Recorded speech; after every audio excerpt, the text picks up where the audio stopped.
Hello cuties, I hope you all are doing great. So today we are drawing something scary but cute. Any guesses? Yeah, you are getting it. Yeah, okay. So you're right, we are creating a cute little mummy. Did you know that ancient Egyptians believed mummy could come to life just to scare away bad guys?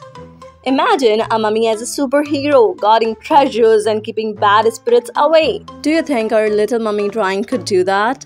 Here's the fun part. Some Egyptians believe that if someone tried to steal from a mummy's tomb, the mummy would rise up to protect its treasures. So our little mummy here might just be a tiny treasure guarding hero too. Cool, right?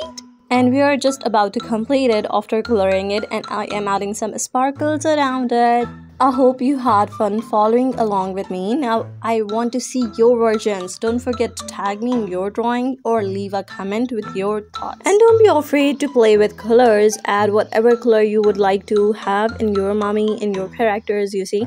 And don't forget to share what characters you would like to see next. Let me know in the comments. And if you enjoyed this, be sure to like, subscribe and hit that bell so you won't miss any more fun art videos.